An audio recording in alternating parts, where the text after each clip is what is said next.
three filmmakers with nothing in common. They thought they had it all figured out. They don't just follow the movies, they make them. Alexander Pavlak, Mario Silvas, and Jamal Alexander are the makers on film.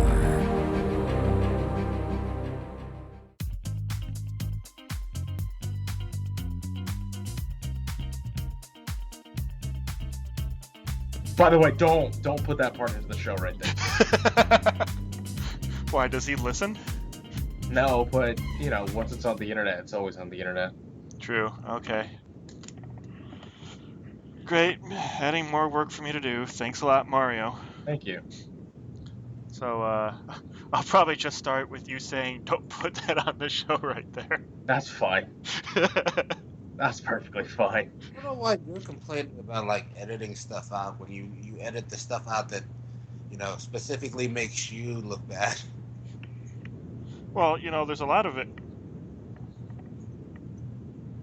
Go on. What? It's a full-time job trying to make me look good.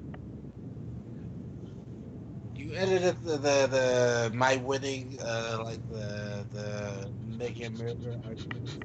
Okay, Mario, you were there for the making of the murderer discussion. Do you believe that Jamal won that argument?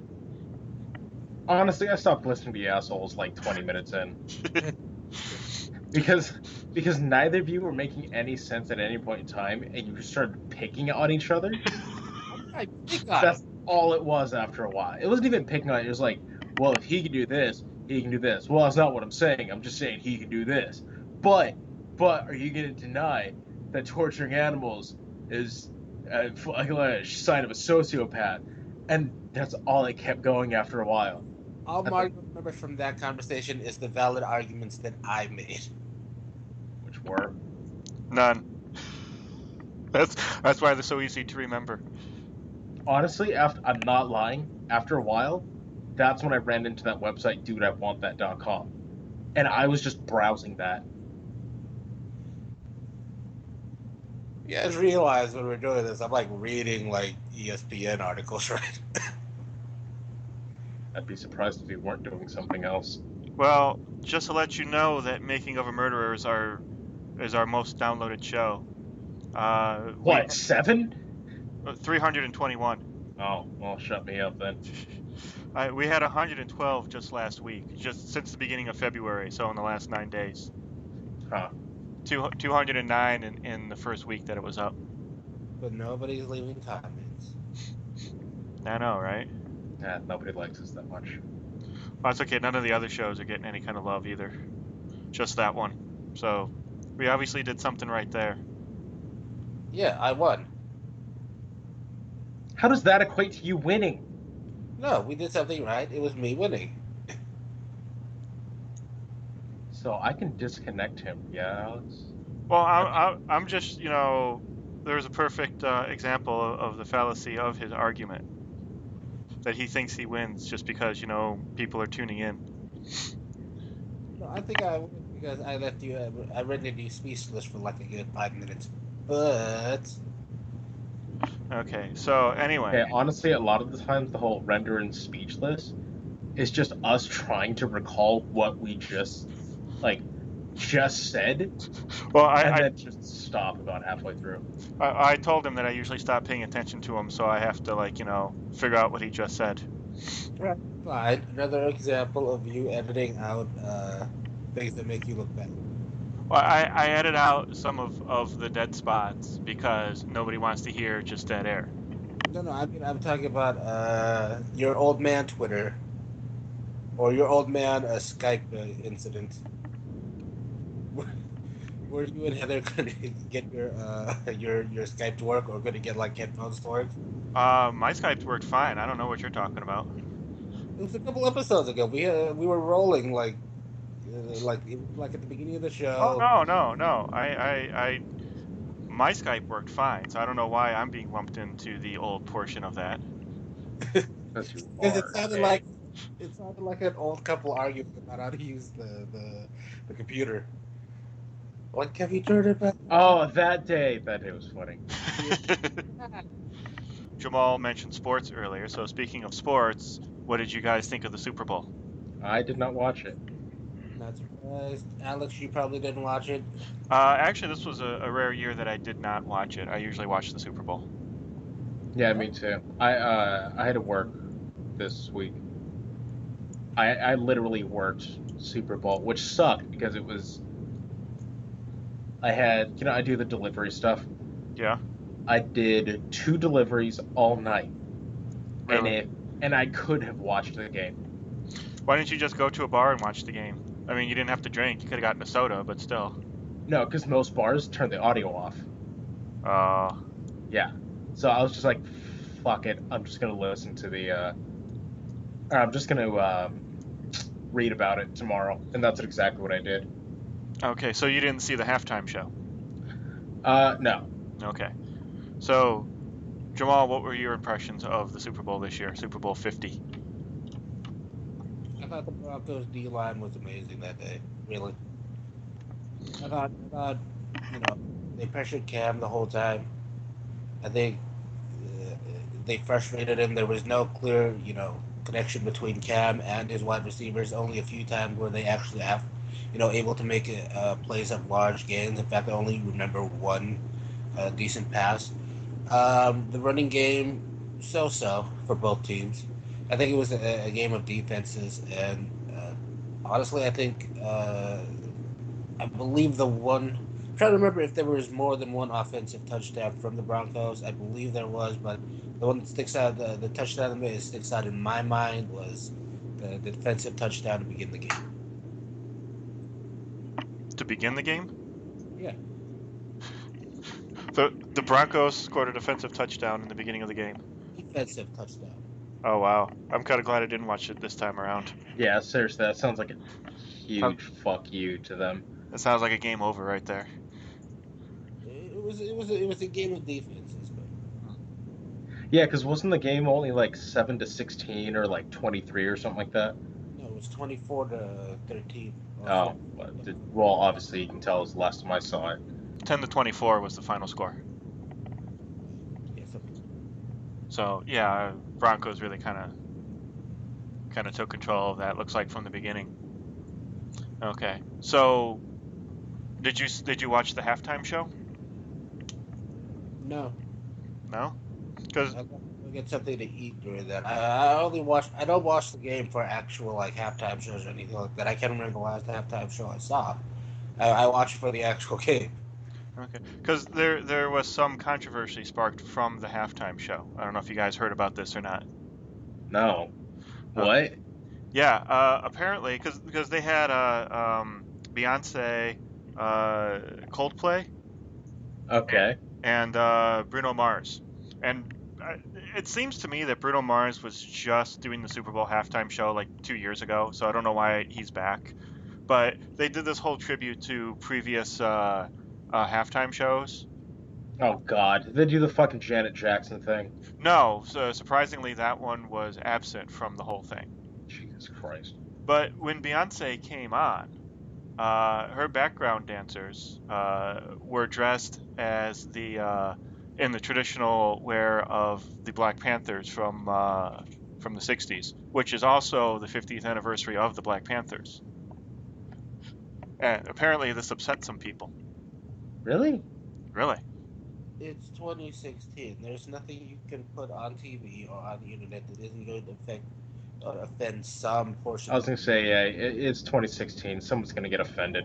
Well, the thing is that the background dancers wore basically hot pants and a leather jacket, which is what the girls in the Black Panthers wore back in the day, plus a black beret. And it's basically the beret that makes it look like a not traditional background dancer outfit, because every other background dancer you see kind of wears that same outfit: black hot pants and some sort of jacket.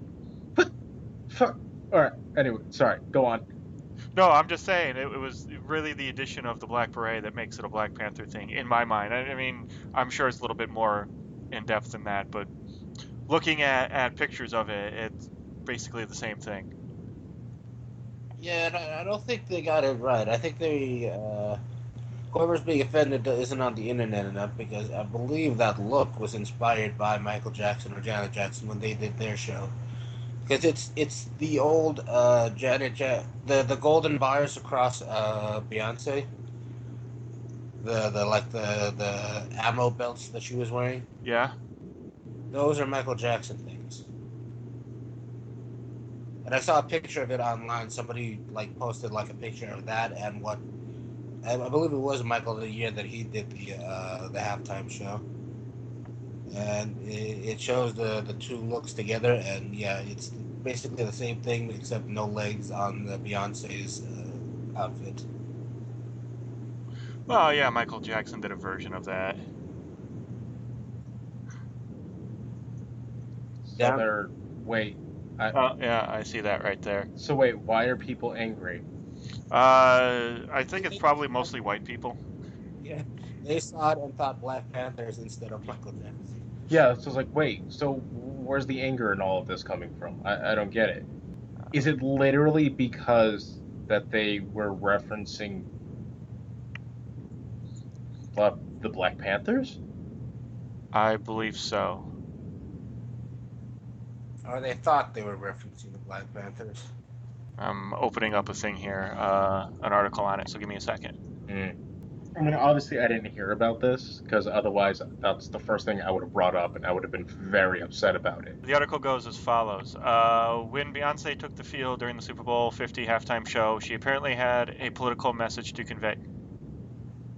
She apparently, or she did? You can totally hear that, by the way. What? Who's ever playing the Fox thing? What? Dude, you're going crazy. Yeah. Oh, wait, maybe that's on my side. You're an asshole. Okay, my bad. So, anyway.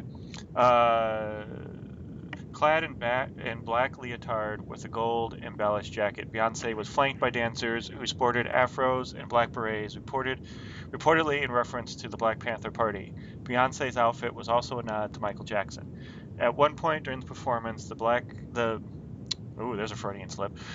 At one point during the performance, the backup dancers and Beyonce gave a salute, and they later formed an X formation, which the Twitterverse was quick to declare was a reference to Malcolm X. This year marks the 50th anniversary. Well, and X is also... Oh, no, wait, it's L. That's 50. I'm sorry, X is 10. This year marks the 50th anniversary of the Black Panther Party. Many praised Beyonce for her bold statement during the performance. Let's see if there's any more to this. Nope. I think they're stretching, honestly. Oh, no, wait, hold on a second.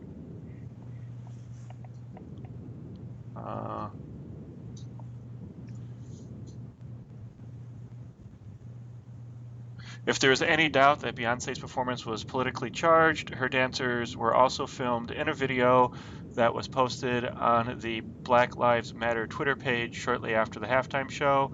In the clip, the dancers hold up a sign that reads, "Justice for Mario Woods."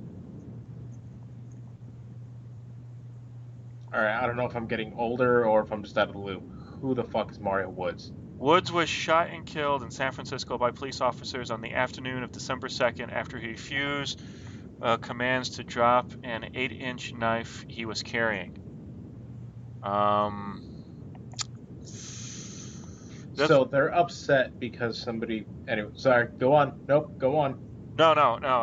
I'm going to look up this Mario Woods because I don't know what year that was. I'm assuming this year since it doesn't give a year. But I'm going to... Probably last year.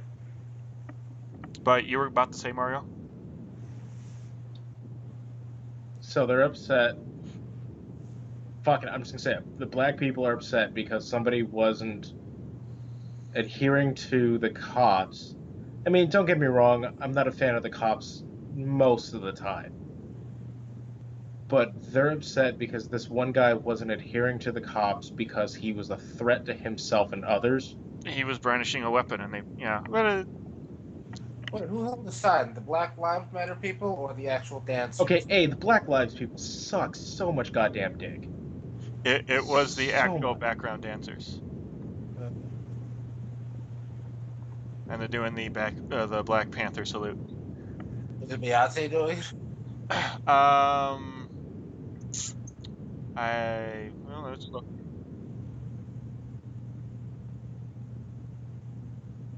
No, it's like 5 or 6 backup dancers and one of the musicians, and it was That's somebody. it. Yeah, and it looks like, and now the backup dancer who was holding the sign is handing it back to the person who's taking the video footage, which is obviously somebody's phone. So I don't think that was.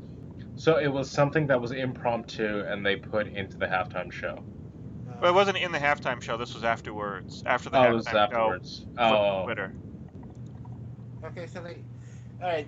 The outfits, no, I don't buy that at all because she looks like Michael Jackson and her backup dancers look like Janet Jackson's backup dancers from. Remember back in the day when her second album came out? And there's that music video she did where they're all in like army style black attire. yeah, I like that one. That was like what, mid-90s? Okay. Did. Do, Yeah. do you not think that that would be a nod to the Black Panthers as well? I'm sure it probably was a nod to it, but in reference to this. They were the whole plot of this halftime show, from what I read, was it was a tribute to the 49 that came before. Yeah, it was. So they had the old Janet Jackson stuff. They had the old Michael Jackson stuff.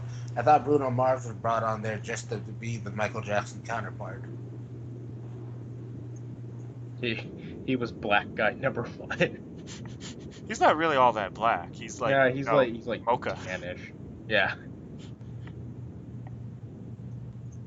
It just sounds like people are just trying to make just Yeah, problems. That's they all it sounds like. Fox News found a reason to hate a Coke commercial from the last one. So this is not stuff. Okay, so the Super Bowl commercials are starting to air on YouTube. Yeah. So I was watching a YouTube video the other day, and that puppy monkey baby. Have you guys seen that one? No. I'm still looking around and watching it. It looked Oh dumb. my god, it's so goddamn infuriating. But it's a pug face with a monkey's Torso. body up to the tail, and then baby legs. And it goes up to this dude, and it says puppy monkey baby. Puts like a Budweiser or something. I don't know. It pissed me off too much to realize what the product was. And then puts it on his lap, and then licks him, and then that's all it says as it's walking away. And my first thought is, who the fuck agreed to have that as their, like, what marketing director was like, this is a genius, this will be great. I want to meet him. I want to see why he wasn't aborted. All right, I'm watching it right now.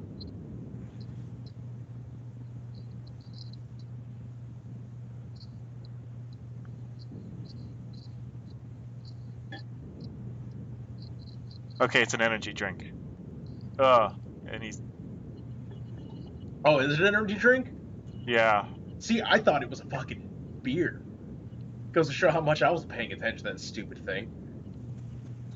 Okay. Okay, so they do commercials like this every once in a while. They had the dancing baby, or they have they had Spuds MacKenzie a couple of years for one of the beer commercials. Right. So they do stuff like this every once in a while, but this is nightmare fuel. I don't know. Yeah. Like I don't. Yeah, you're absolutely right. I don't know who signed off on that, but that was.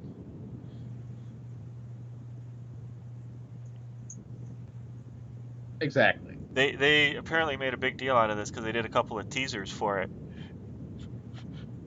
Really? Yes. And I don't want to go into it. But I was on oh fuck, what is it? I was on Reddit. I think it was the day after the Super Bowl. I was on R Creepy, and someone put up that commercial, and there was 4,000 or 5,000, like 4,500 people were all saying like, yeah, this thing, it's exactly what you said. It's nightmare fuel. Yeah. and everyone was like, dude, it's fucking creepy. Like it was just weird. Let's see. Yeah, the soda company produced one of the most disturbing commercials of Super Bowl 50 with the terrifying puppy monkey baby hybrid. What news organization is this? Oh, this is the Huffington Post saying this. Oh, Jesus. The Super Bowl spot, which promotes the company's new drink, I'm not even going to say what the drink is, you can find it yourself, is like something out of your worst nightmare, seriously. It definitely got people talking. The drink, which is yada yada yada, reminds us of also includes the creature in a series of tweets throughout the rest of the Super Bowl. Oh, so they like put it on on a green screen, but it's all kind of computer generated anyway, and they put it dancing on the in the end zones of the field. God. See, that would have been okay. Like, if you saw that shit and you're like, what the fuck is that? Curiosity would take over and you'd be like, oh, I'm gonna check this out. But if you make that goddamn commercial and you place it over every fucking YouTube video,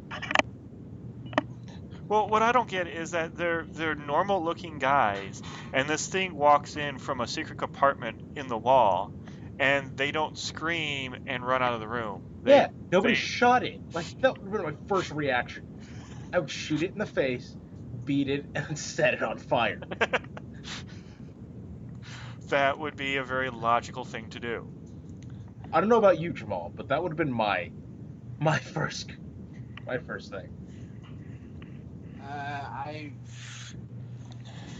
I'd have more questions than anything else. You see, I would have done that to the monkey puppy baby, and I would have done it to the owner of the house, because obviously he created that thing. That's true. I didn't think that one through. And then you hope to God there's no more in the basement, but you set the whole house on fire. Yeah, let's say you just set the house on fire. It doesn't fucking matter at that point.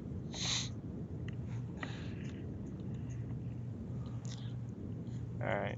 Have you been watching X-Files? No, I actually haven't watched anything this week. Oh, last week's was so good. Yeah, everybody keeps saying.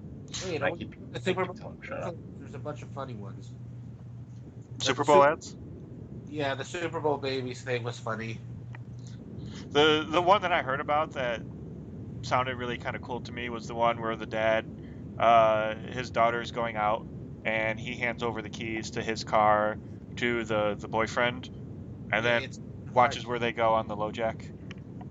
Yeah, Kevin Hart was the dad that does that. Oh, really? Yeah. A lot of Oscar winners there too, by the way. In the commercials? Yeah. Well, yeah. I mean, you're paying $1 million, probably more now. It's probably more like $2 million for 30 seconds worth of airtime. You had Christopher Walken. All right, he did that. The beige socks. Yeah, I was like, I can't think of it. It's just like monocolor socks. I can't even think of the name. You had what's his name? Anthony Hopkins. I didn't see that one. And Helen Mirren. I actually did the Budweiser. Oh, I've seen the Helen Mirren one where she's like dissing on people who drink and drive. Yeah. That was actually kind of cool. And Liam Neeson is still making these because apparently he's around for every Super Bowl now. Except Liam Neeson, he's just Yeah. there. I actually wrote somewhere Liam Neeson because Takens can't pay all the bills. Was he killing anybody during the commercials? He was threatening to, I believe. He's gonna run that. He's gonna run that show into the ground, isn't he? I'm telling you right now, he's an action hero based on his voice solely. That's very true. Well, pays the bills. And there was a Kung Fu Panda commercial too. I can't remember what that was, but it wasn't for the actual movie. It was just for some product or whatever. Yeah, I watched some of the the TV commercials for movie trailers for the Super Bowl, and none of them actually made me want to watch any of the movies they were associated with. I actually wanted to watch the X-Men after their commercial. The Apocalypse one, Yeah. that was. I thought they were pretty good, actually. The Independence Day one was finally showed me a little bit more, and the Ninja Turtles has Krang now. Yeah.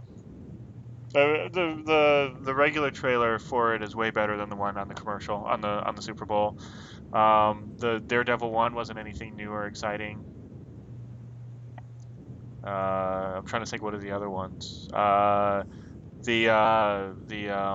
Civil War one, which I understand why it's Captain America because it was a Captain America title, but it should just be the Avengers Civil War. I don't know why they have to specifically make it Captain America since everybody's going to be in it. It's gonna be his focus, though.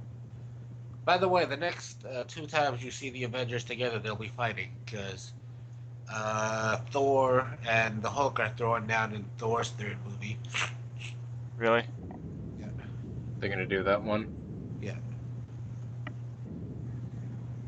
Well, didn't they already do that with the Or that was Thor Hulk? well, they did in Avengers 2. They did Iron Man and Hulk going at it because Hulk got mind controlled. Was that the gist of it? Yeah, from Wait, you haven't seen Avengers 2? I've seen it. It was kind of generic, so I don't remember. I know he's supposed to get all giddy when the Hulkbuster armor comes out, but I was all like, yeah. Oh, you're just so We've seen Tony Stark and his obsession with all his armor. It's like, Batman does it in small increments. Tony Stark just went batshit crazy, so to speak, and just in his last movie, in Iron Man 3, he just had a shit ton of armor, and one of them was the Hulkbuster. So we've already seen it. I mean, it's nice to see it in action, but still, it's like, show us something new. Yeah, that Hulkbuster armor was definitely not in the third Iron Man. Yeah, it was. I dare you to go look it up. Yeah, he dares you. Do it, bitch. Give me a second. One. It was flying around with all the other ones. It was not. Yes, it was. Good. Look it up. I'll be patient. I'll wait. Oops. Iron Man's one word, isn't it? Yeah.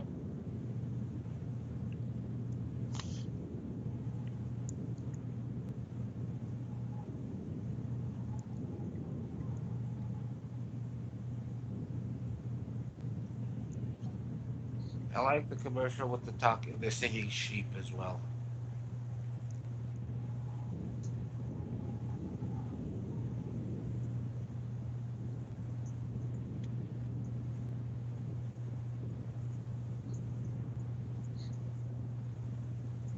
Singing sheep. Yep. Singing a Queen song. Which Queen song? Oh God, I can't remember the title to it. It's Someone in Love or something like that.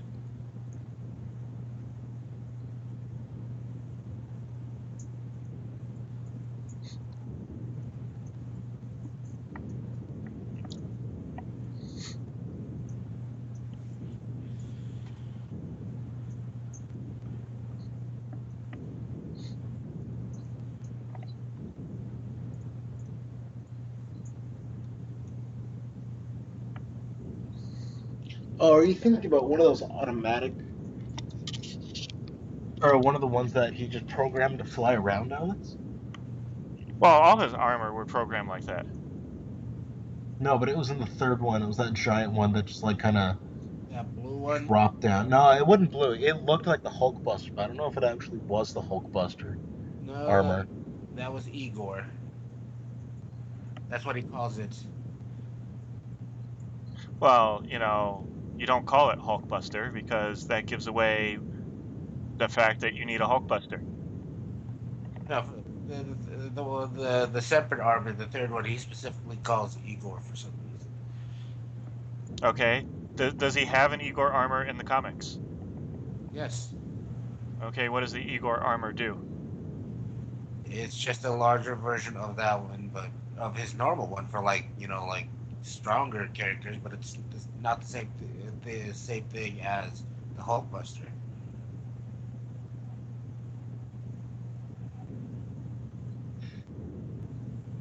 Still looking, aren't you? I believe the answer is yes on that one. Okay. Moving on. Huh. The Jason Bourne trailer. Is it just me, or does that remind you a lot of Rock or Rambo 3? Yeah, it kind of did, didn't it? Yeah. Honestly, I haven't seen a single Bourne movie outside the first one. They're actually pretty good as far as action flicks go. I heard, but I mean, they all just seem the exact same to me. Well, yeah, I think what that series does. Hang on. I think what that series does is like they say every good action movie, if it was really good, would have good, stuff in between the action, like dramatic beats and stuff. Like actually trying to add gravitas to it, like the good acting, basically. Right. I think Bourne movies do that better than anybody else, but it they do seem a little sad. Like he's always in conflict. There's not a lot of humor in those movies. Yeah. They are very, very serviceable in action movies with their sequences. I think they're some of the better sequences ever. They're all practical too. No CGI, nothing like that. Not a lot of wires. Okay. I sent you the trailer that has it in it, and everybody refers to it as the Hulkbuster. It's Igor. Okay, well, I would assume that there are so many comic book fans out there that if you were classifying it, they'd be all up your ass about it. That's fine. It's not the same armor. Okay, and why does everybody refer to it as the Hulkbuster? Because they didn't know what it was at the time, and then they saw the actual movie and go, "Oh, that's the Hulkbuster." By the way, you sent it to me. I haven't got it. Yeah, I ain't gotten deck either. I sent it through Skype. You haven't got it? Nope. Oh, okay, it's still sending. It's just a link. I don't know why it's taking so long. Because you touch yourself at night. One has nothing to do with the other. Does it? No, I think it does. I looked it up on the internet. I'm good. Oh yeah, because the internet's completely truthful. It is.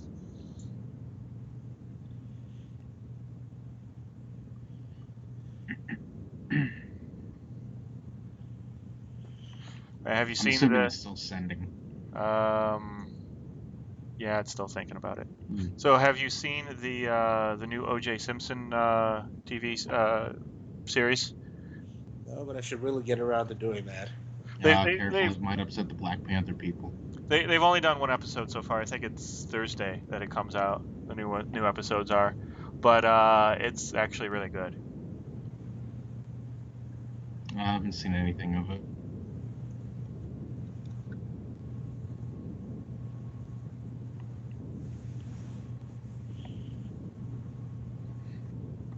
No, I actually haven't seen anything this couple of days. Actually, probably the past week or so. I haven't seen a single thing. I have binge watched House of Cards. Nice. What do you think? The first season or both seasons? I've seen all 3 seasons. Oh, girl, you fancy. I mean, that's how good this show is. Kevin Yes. with a G. He's a fucking madman, and I love it. Yeah. Yeah, he is. I don't think I've seen the third series yet, or the third season. Dude, you honestly like Sunday, just get day drunk and watch it. It will blow your dick off. You do realize that Sunday is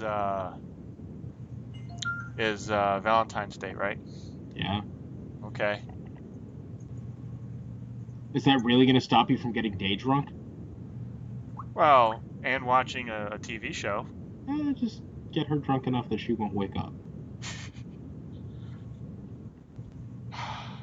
Anyway. Still not sending, is it? No, for some reason it's not. I don't know what's going on with this. Are you still trying to do the damn Hulkbuster thing? Yeah, I think that's what he's doing. Give up already. I know what I'm talking about. Yeah, dude, he nerves harder than you. That's fine, because, you know, I get laid. Okay.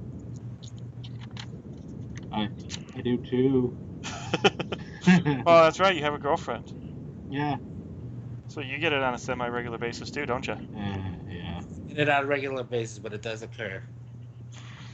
For at least 2 out of the 3 of us. Okay, sure. I thought you were gonna say 2 of the 3 minutes. I was like, hey. Kinda. Well, you know.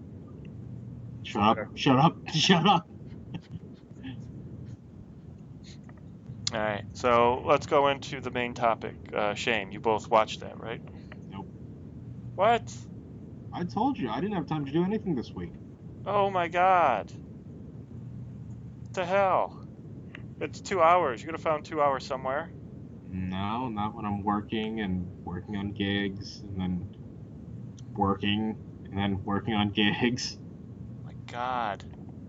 I had a solid 4 days where I just wasn't home. You got a phone. Supposedly it's a smartphone. I don't have unlimited data. You don't need unlimited data, you just need 2 hours.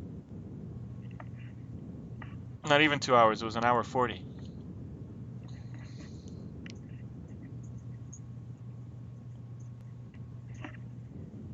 So did you watch it, Jamal? That movie sucked. What do you mean it sucked? It sucked. Okay. Oh, I'm a rich white guy in New York, and I can afford hookers that don't actually look like meth heads. Oh, my life sucks. That was the point of that movie. That wasn't the point of that movie. That was the As far exact as, opposite of the point of that movie. no, as far as that movie, the movie the way it was, I'm not a big fan of the actual like overall plot, but I thought it was a really well made and well acted movie. I thought he did great with the dramatic beats. I thought he stopped. The editing was just perfect on this movie, by the way. I thought it's a movie that doesn't need a whole lot of dialogue, and there are scenes where they kind of do a lot of like expose or whatever. But I thought the moments where Fassbender was just being quiet, I thought he was still doing an amazing job of conveying things. Like I didn't need to be told he was watching porn on that computer. In the scenes where you don't actually see the screen on his computer, you could tell he was just by the way he was fidgeting and stuff like that. His sort of paranoia where he's constantly looking over his shoulder. Yeah, things like that really kind of stood out to me in this film. Okay. But you didn't like the plot of the movie. It just seems like rich entitled white kid problems. How was it rich and entitled problems? He's this rich guy that has, pays for like high end hookers, and then to feed his, I guess, sex addiction. That's what we call it now. Back in the day, we just call that pimping.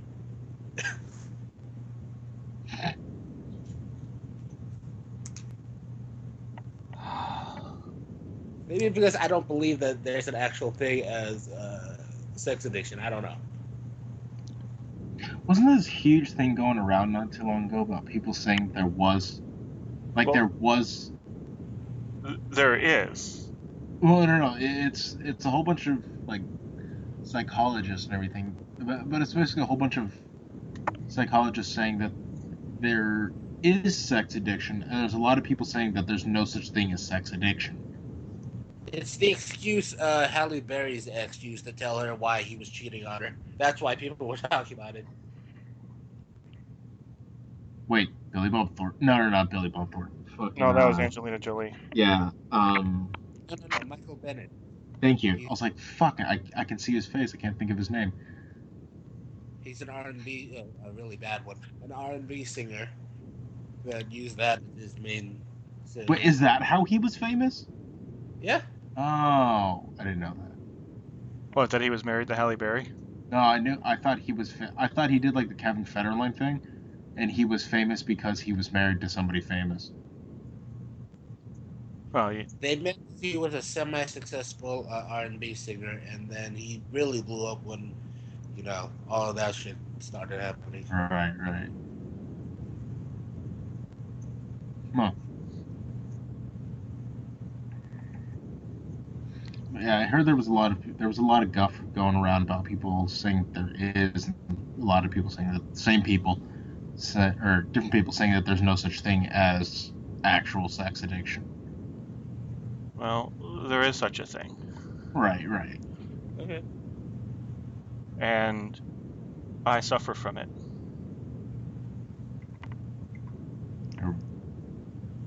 Are we gonna go dark in the episode now? I'm just saying that I picked this movie this week because I do suffer from sex addiction, and I was hoping that you guys would watch it so you can kind of get an understanding of what it's all about.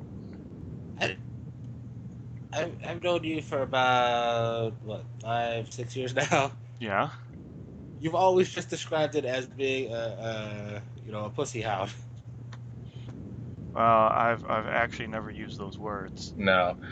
See, whenever Alex and I would go out drinking, because you actually told me this, God, years ago. I mean, we were out at Indiscriminate Bar, Yeah. and you told me about that. And you actually told me every little thing, like how it feels, like basically it almost controls your life for, set amount of time. Well, it's an addiction, so yes, it does. Right. So I mean, but there are like days, because I've had friends who have also had it as well. Yes, I have friends outside of you guys, We're gonna need proof on that. but fuck you. Are they? What do they do? I want to meet these they're people. they're black. I'm cool. Do these people exist in a place other than just your mind? We won't discuss that part right now. Um, but basically, until that addiction is subsided, your entire life is for that. I Well, mean, that's how it is with all addiction. I mean, if you have any sort of oh god, my brain can't think today. I'm sorry. If you have any sort of alcohol or substance or sex addiction or um, I know even food addiction and stuff like that, but it's like your life is so centered around that that until it's satiated, it's almost hard to think and almost hard to function. well, yeah, it's like any other addiction, Yeah, exactly. and But no, even I remember when we were drinking. There we go. God damn. Um, you were telling me all this, and at first I thought you were shitting with me. Like I legitimately thought you were just fucking with me because I know you do a lot of the times. I have been known. And then Yes. yeah, exactly. And then after a while, you just got really quiet, and I'm like, holy shit, he's actually opening up for once. Like it it really blew me away how like I never thought that could actually be a thing. Oh, it is a thing. You should go to the meetings sometimes. Well, really, you guys have meetings? Yeah. I mean, I guess you. I don't know why, but huh. Wait, Oh, there's meetings for everything now, but yes, Right, that's true. there's at least one meeting a day here in Tucson. No fucking way. Actually, you know what? I just walked by. It was downtown Oxnard, Okay. and there was a. It's so funny because that happened this week when I was on a delivery. Um, it was the AA, Hmm. a building, and it's Alcoholic Anonymous for those who don't know. And they said, and on it, it actually said, um, food and chocolate addictions today, or something. It basically saying like we're specializing in this today, and I'm like, I guess that's true. I was like, that's people can be addicted to those things. Yeah, and it really kind of sucks because unlike alcohol or drug, you can give those up. Right. I mean, it's hard to give those up, but you can give those up. With food and sex, you can't really stop doing that. Yeah. But Huh. you were trying to say something, Jamal? uh, so you've actually gone to somebody and they've like been diagnosed and you're going to like meetings for it now? Yeah. Okay.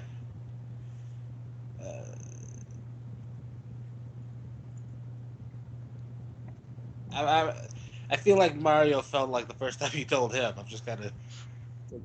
Okay, honestly, I'll admit that we were both really fucking drunk, so that probably helped it a lot. But I mean, what does it really change?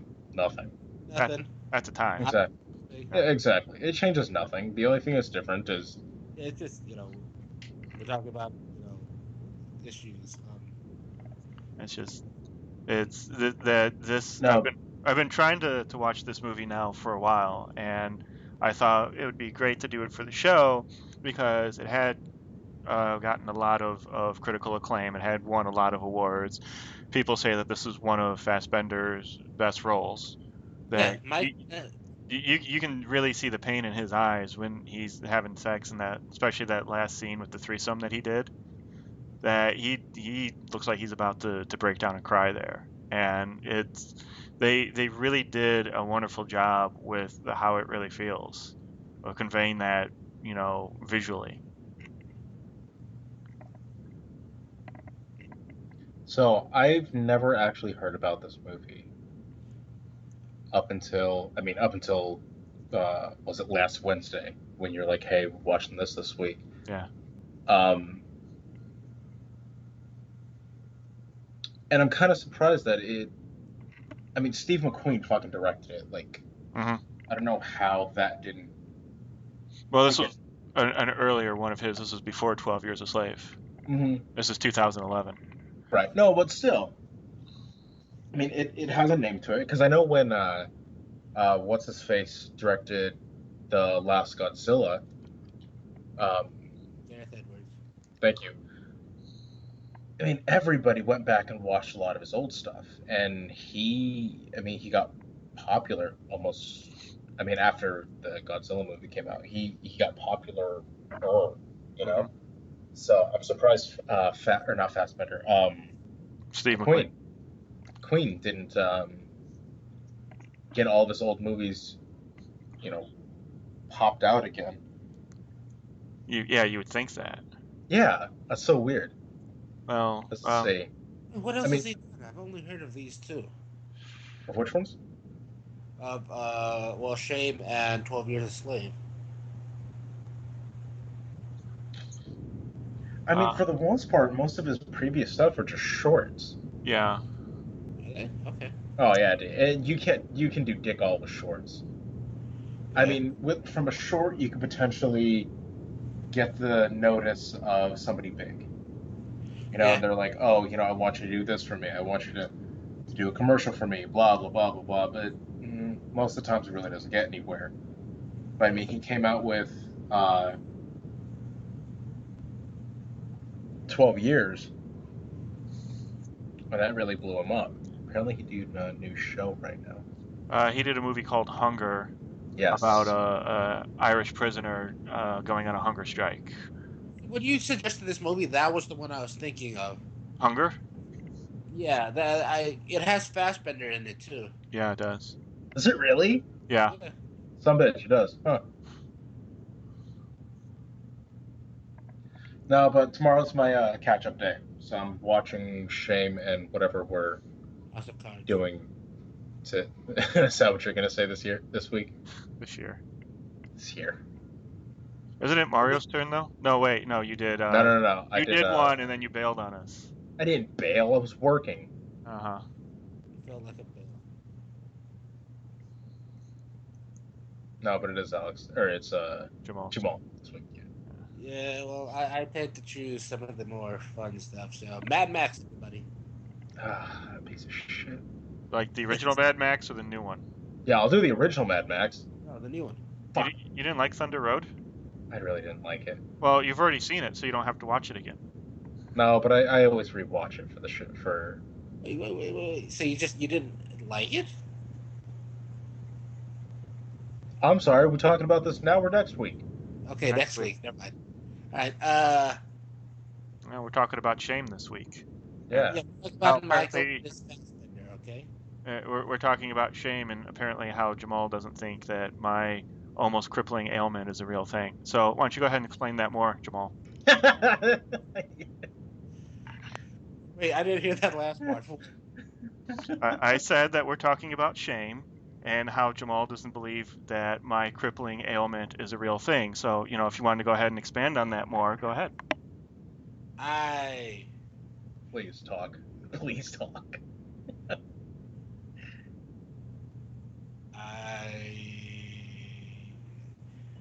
I got a bunch of jokes written down about Michael and his Fassbender. I just can't. I can't bring myself to say anything at this point. See, here I am trying to share something with you, a part of my life. No. If you're telling me, like the fact that you're telling me you have it and it's real, now makes it, you know. It kind Now of, it makes it real. No, I don't know now if it's because I finally met somebody that has it and is able to talk about it, but mostly because it's coming from you, and I happen to think you're smart enough and honest enough that if you tell me something, it's probably like true. So well, if you're telling it's something that you feel is an actual addiction and it's like you know becoming it's an actual issue in your life, the, I tend to rethink what I was thinking before. ironically, that you say that, I'm pretty truthful about this, is that pathologically lying is a big symptom of sex addiction. Mostly Right. because it's the whole house of cards thing where you might have somebody in your life that you lie to constantly to cover up for what you're doing, which would be for really any addiction. Right, but you've never lied to me about anything else. Well, aside from how you make yourself look on this show, but you've been truthful about everything else. I mean, you've been straight up. So if you're telling me this, then Uh, it's not like something you would lie about. This is not something you would lie about. no, I mean this is not a grab for ratings or anything. No, this is truly what's going on in my life. I go to the support groups. I go to I'm looking for a therapist to help me out with this. I'm trying to do something every day to help me figure out this whole thing. Although that is a very difficult thing to do because you kind of want to just it's a lot about escapism. If you notice in this movie, Fassbender, every time something goes wrong in his life, he turns to getting prostitutes or trolling at a bar or masturbating in the bathroom or something. So like it's kind of that. It's escapism because you have difficulty dealing with what's going on in your life. And the beauty part about this movie is that the only clue that we have to why he might be like this is his sister, because we get no real background information here. All we get is his interaction with his sister, and his sister has like borderline personality disorder. So you Well, can they have possible incestuous kind of like undertones to this too. there is that, and a lot of sex addiction comes from being molested as a child. Now, I don't think I was molested as a child, and I stick with that even though I was an altar boy and I hung out with priests on a regular basis, and there was a kid in my high school that did get molested by one of the priests. I stand by the fact that I don't think I was molested by anybody. Now, sometimes Heather, says, are you sure this is really kind of a big factor in the whole thing? And it throws a little doubt in my mind, but I really don't think that has happened to me, but it looks like it may have happened in Brendan's life, Michael Fassbender's character, whereas him and his sister may have had some sort of sexual relationship at one time, or how him and his sister interact with each other may be how their parents interacted with each other, which could lead into them having their different issues. Because my dad was an alcoholic, and it seems that a lot of people that I talk to about sex addiction, one of their parents was an alcoholic, and they fall into porn and into sex as a way of escaping. And they vow to themselves, and I did this myself, that you vow not to become an alcoholic, but you don't realize that the trapping is that you have that kind of predestination of being addicted to something, and you Yep. think you find something that's kind of healthy that helps you work through the tough times, but then you find out, oh, that's the addiction. It doesn't matter if it's alcohol or drugs or food or sex or gambling or whatever it is. It's still an addiction, and it's still pretty crippling. I believe the term they use is addictive personality or something like that. Exactly, yeah, it is what they use. I couldn't think of that at the time. Hey, get over. God fucking damn it. Matt, share with you. Stop yelling with Adam. Hey, I'm not touching myself at the moment. You don't have to act like that, Mario. Yeah, I know you're not that bad right now. You have something else on your mind right now, Alex.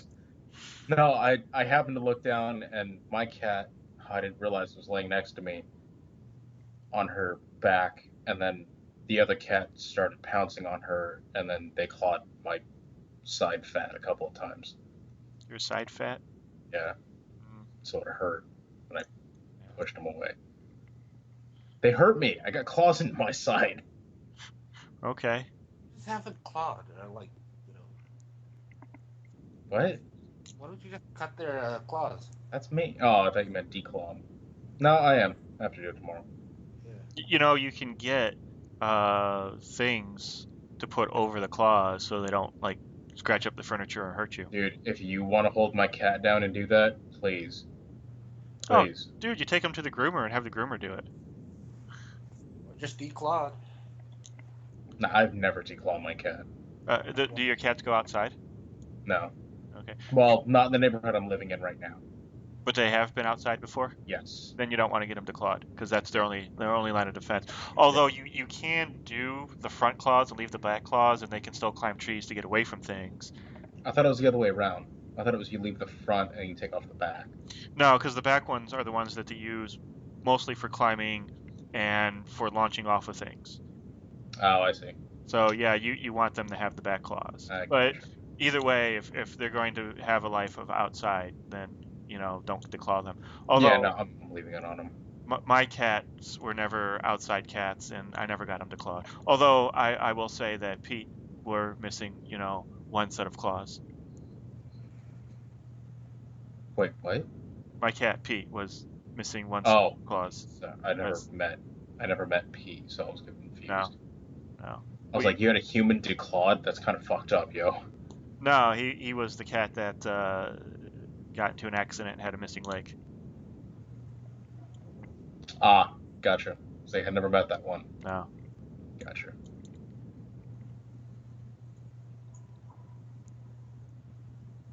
Anyway. So yeah, addiction. Talking about Alex. Well, we have to check in with Mario's cats every once in a while, and apparently the cats wanted to check in now. Oh, because apparently the cats are assholes. Pricks. Well, sometimes pets resemble their owners. Your dog is not any better. My dogs are actually behaving. I have... Yeah, in a second you say that. As soon as he says that, it shakes. Well, she just got off the bed. See, my dogs are usually pretty good. They only shake... Oh, Butters barks. Hold on a second. There The you fuck go. is that? That's Heather's dog. That's the pug Chihuahua mix. Now, Oh. I will say that we did have an incident here last week where Butters did attack the other two dogs for no real reason. And she kind of fucked up Kia. Right. Yeah, she went for the throat on both of them, which is really weird because Kia was sleeping at the time, which is the only reason I can think of that Butters would have had the balls to attack Kia, because Kia would have put an end to that. Yeah, he is scrappy. Kia's pretty badass. I've seen her Yeah. try to take on two pit bulls, and she did not care that they were 3 times as big as her. But she was sleeping, and Butters went for her throat, and got her pretty bad. It took a while for the bleeding to stop, and then while we were attending to the next day when we were attending to Kia and feeding her and whatnot, then she attacked Peanut. So Peanut's a bit pissed off at Butters. So every time Butters moves, she barks at her. Is Butters coming of age or something? No, Peanut is actually the youngest. Butters is part Blue Heeler and part Pit Bull. Now, before you say, oh, it's because she's part Pit Bull, it's actually the opposite. Pit Bulls are actually very well-mannered dogs. It's the Blue Heeler in her because since they're work dogs and they're cattle dogs, they thrive on having a hierarchy and a job to do. And Butters believes herself to be maybe not the alpha dog, but the top of the four-legged creatures. And she got pissed off because the other two dogs were on the couch and she wasn't. So I'm assuming you made that distinction because you believe you're the alpha dog. You have to be if you own an animal. Yeah. Okay. Usually they look at you as a pack leader, plus you get them trained. Yeah. The better trained they are, the more they fall in line. But Yeah. she believes she's the beta, so she believes she should be up on the couch with me. And there's a lot of times that I do either have her on the couch with me or I sit on the floor and she sits with me. But today the couch was full up, or that day the couch was full up, and she kind of went for the smaller dogs when my back was turned. Mm. So she's spending a lot of time in her box. Like a pen or like an actual box? It's a crate. It's a. Oh, okay. Wait, What was that, Jamal? Butters is a girl? Yeah. All the dogs are girls. Yeah. I was gonna say, all you gotta do is get her neutered. She's neutered. Yeah. Oh, believe me, if she got pregnant, she'd be a bigger bitch than what she is now. That's probably why she's a bitch. Like, you look what you did to me. No, you if you do it when they're young enough, they have they don't understand. Because dogs are basically 3-year-olds anyway, so if you get them neutered young enough, they don't have that instinct to try to be mothers or have that instinct of you taking that away from me kind of a thing. So we tried to get her as early as we could, but I don't know. She still wants a hierarchy in the house, and none of the other dogs care. It's fascinating to observe animals like that as they try to establish dominance and like social hierarchy. It's applicable to the real world. Like that's the whole plot of House of Cards. Oh, Yeah, definitely. the fuck is that? It's a show on. Oh, shut your brown mouth. Oh, my neighbors are crazy. They're yelling at each other. Oh, yeah, we got that going on here. Just fucking Mexicans, dude. I just live next to really terrible people. It doesn't matter if they're Mexicans. Ours are white, and the guy has a dog. It's a puppy, and never has it on his leash, and just sits on the porch and yells for the dog to come to him, which it doesn't because it's more interested in checking out our dogs and seeing what's going on at our place. Of course. So he's like, "Stupid dog, get over here!" And I'm like, "Okay, the dog's not stupid. You are because you didn't train the dog and you don't have it on the leash." Gotta love people like that. I know, right? Jesus.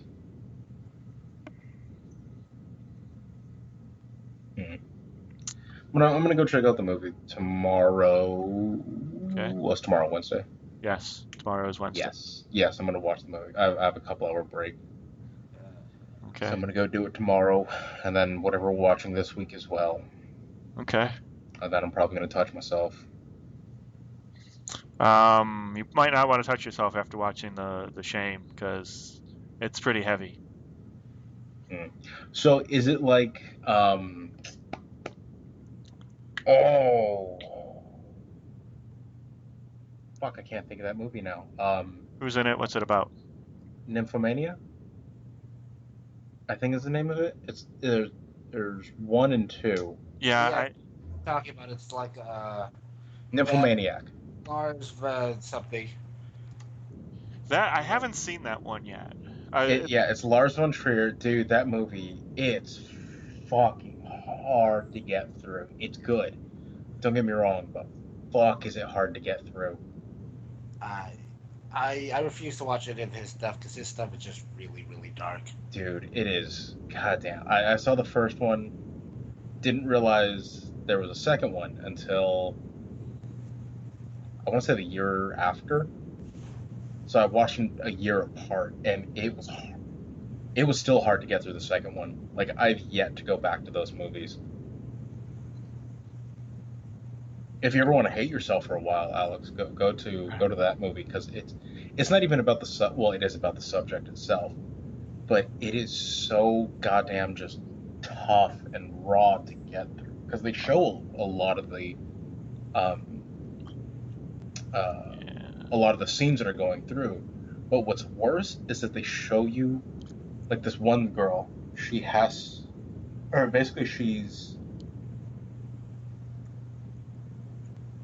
fuck. I can't even think of it right now. But basically she's selling herself to get drugs, and she's like just the shot that they do right before the whole like act happens, Mm. and it's maybe like a 20-second shot. It's like one shot and then it cuts, but it's like 20 seconds. But they could have cut it right there, and you'd be Uh-huh. like, okay, I get the scene, like I know what's gonna happen. But they show you the whole fucking thing, and it's like 5 minutes long, Okay. and you're So just like, oh, no, it's not that bad. It's a little more like maybe 13. I don't know if you've ever seen that movie. uh, I actually have that movie, yeah. Okay, so it's a little more like that, but maybe not even that bad. But it's a very heavy movie, and it's very it's it's a character study is really what it is. So Oh, okay. it's very much this guy's life under a microscope for whatever period of time that it is. Hmm. And yeah, I mean, he is, like Jamal says, he is rich and he is somewhat pampered, and he does afford, very high-end prostitutes. I mean, I think he paid like $400 for one, $500, something like that. I think that was all $100 bills that she was counting out in the beginning. So yeah, he can afford like, really good ones, but on the other hand, it's still, something that he can't not do. And Hmm. they and there's even this one part where he takes a woman out from his office and they go on a date and it goes very nicely. And, he walks her home, or he walks her to her subway station. And he's like, "Well, we should do this again sometime." She's like, "Maybe," and she walks off. So, like, very much like an actual date, not like the majority of this film where he meets a girl at a bar, takes her home, or doesn't even get home, just fucks her on the street corner, Right. and goes on about his business. So then in the office the next day, they start making out, and he takes her to another apartment, which I don't know where this other apartment came from. I think he just has a an apartment in the city that he just takes women to, Hmm. and he's unable to have the sex with her because he's having like a real like emotional connection with her. And then she leaves, and then that's when he invites another prostitute over, and just works out his frustrations on the prostitute. Huh. Okay. Like earlier on in the movie, he sees a couple having sex, uh, probably like 7 floors up, 6 floors up, something like that, just right against the window, the huge, huge floor to ceiling window in their Right. apartment. You see the woman just pressed up right against the glass. So when he invites that prostitute over, he's doing her right up against the glass because he thought that was a cool idea. Hmm. Interesting. Yeah, and it's Steve McQueen, so he does a lot of unbroken shots. So Right. Right. like the shot in the restaurant is all one shot, and it's you're removed from the whole thing. It's very voyeuristic. You're behind something. Something's dangling in front of the lens, but you're very far away from it. It's usually when you do a scene like that, you're very up close. It's a very intimate thing. You're it's supposed to be something very, very special, but this one felt very sterile. The waiter kept coming in and interrupting and busting his flow, so to speak, Hmm. and it felt very awkward and very foreign. because it's foreign to him because he doesn't usually take women out on dates. Right. So yeah, it's not as gritty and um, as heavy as something like Nymphomaniac or as 13, but it's grueling. It does take you through some paces. The first 5 minutes of the movie is Michael Fassbender walking around naked with the camera at about crotch level, Nice. and I will say, as a completely heterosexual male, um, that's kind of impressive. Well, All right. so Okay. I was a little jealous. Let's see. Yeah, his penis is like the second male lead. It's featured quite a bit in this. Well, for those first 5 minutes or so, it's pretty much the male lead. There are literally like portions of this movie like of that opening sequence, like that shot that the whole focus of that shot is his dick, basically. For some Like, reason, throughout that entire first sequence, I was thinking of the Liberty Bell. what? Why, could just dong was happening? I won't explain my reasonings. I'll let you come up with your own All conclusion. right, fair enough. Well, Michael and his Fassbender. I'll say, is this bell end that big? Jesus Christ. Yeah. It looks like it could break some people. God damn. I had no interest in seeing his X-Man while we were doing this. By the way, dude seriously needs a tan. Well, he's Like, British. Well, actually, he's German / Irish. I'll say he's not completely British, though. Well, his dad was German. He was born in Germany, and his mom is Irish, and he grew up in Ireland. So, like he makes Alex look like Donald Trump. That's the kind of tan he needs. Oh, I thought you were gonna go with the political view thing. I was like, wow, that was mean. No, I mean like that's how white the guy is. Like they could have called this movie Whiteout. Didn't they already? It was called Powder, There you go. which, by the way, I've never seen that movie. I've seen bits and pieces of it. I've, It's about an albino who has mystical powers. It's an albino that realizes he's in the Matrix because there is a spoon bending scene. Is there? Yeah. No, I didn't. I didn't yeah, know that. I didn't know that one either. Like I said, I only saw bits and pieces of it. I think I saw like the last 20 minutes of it. Apparently, it's the Green Mile and the Matrix all rolled into one. But instead of a giant black guy, it's a tiny little white guy. He's I not can even see that. gray. He's what? He's not even white. He's gray. Well, whatever. That's He's weird. without pigment. Yeah. Monochromatic people. Just putting that down. By the way, it didn't occur to me that the plot of this movie was actual like sex addiction until like I want to say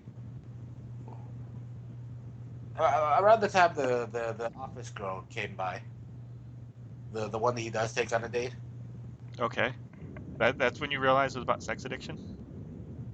To be fair, I did skip over a few parts because I had enough. I had enough of seeing Fassbender. He watches a lot of porn in the beginning of that. It's a very much montagey in those first couple of minutes of him running through women, watching porn, and it really starts kind of with his computer disappearing from work one day. And then he just has that look of terror on his face because he watches a lot of porn at work, apparently. Yeah, but to the Look point who where here has- it affects the office like you know network or whatever. Yeah. No, I thought early on it would be a story about infidelity because of the girl on the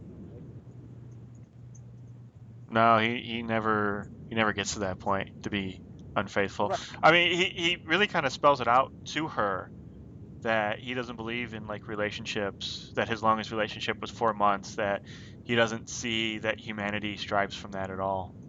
No, I meant the girl that he makes the prolonged eye contact with on the subway. Oh, on the subway? Oh, yeah. By the way, I wrote down that was yeah perspective is a very important thing with that scene.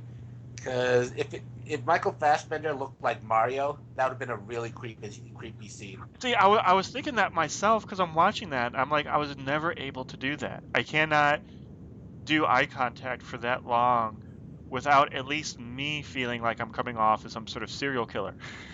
Yeah, that's what I'm getting at. Like, Wait, did you just use me as a reference? Yes, You're Michael horrible. Fassbender is sitting in a subway car just staring at this woman, like almost completely expressionless, just staring at her.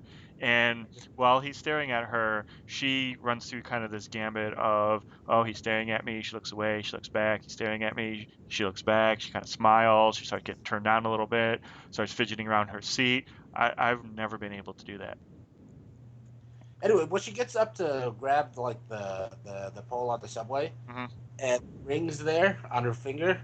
Well, Oh, that's the one at the end, isn't it? no, it happens twice actually. Oh, The which first okay. I didn't notice the ring on the first one. the first time he did it, she kind of becomes very uncomfortable and then walks up to grab that, and then Fassbender's right behind him. Yeah. Again, Or that. but yeah, McQueen makes it a point to actually show that ring twice, Yeah. because the first time she does the ring with the ring, it's after she feels really uncomfortable, and then the second time she does it again, and she's Is clear. is that the same woman both times? Yeah, Okay. and the second time she does it, she's clearly like more comfortable with the idea now. Yeah. It's almost as if he's now the stalker, and she was waiting for him to show back up on that subway train. Well, it's the ritual of the addiction. It's hard to say for definite, but they probably do that all the time then. Thinking about it now, and I didn't realize it was the same woman on the first and the last scene, but it's like that was probably the ritual. They probably ride the subway, and when they're both on the subway, they know they're going to do it, and then they get off at whatever stop and have their fun. Yeah. Unfortunately, they never do it. Well, that's the whole thing. Did he do it that second time Yeah. at the end? Because I would like to believe that he was like, no, I'm not going to do that. Because he threw away all his porn and his computer and everything, which that was a lot of porn. I've listened to these guys talk, and they're all like, one guy was talking yesterday about how he would drive around a Circle K until there was no cars in the parking lot, and then he would go in, and if there was a guy behind the counter, he would buy porn. If there was a girl behind the counter, he would buy a pack of gum and leave. And then they're like, and then the internet came, and that was like a godsend because now I never had to leave the house, and I didn't have to have that embarrassment of buying porn.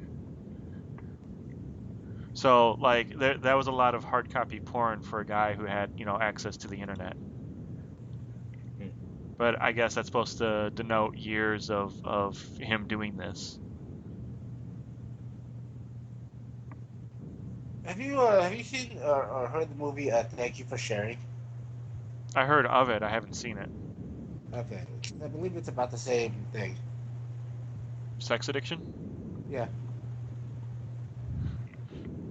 It's got Ruffalo, Paltrow, Pink, the singer, and Josh Gad. But it's about them meeting, like they're part of a group together. Did you say Haley Bennett? No, No. I mean, Thank you for sharing. Thank You for Sharing. Yeah. I'm trying to find that right now. Yeah, I'm looking for it too. I haven't heard of that.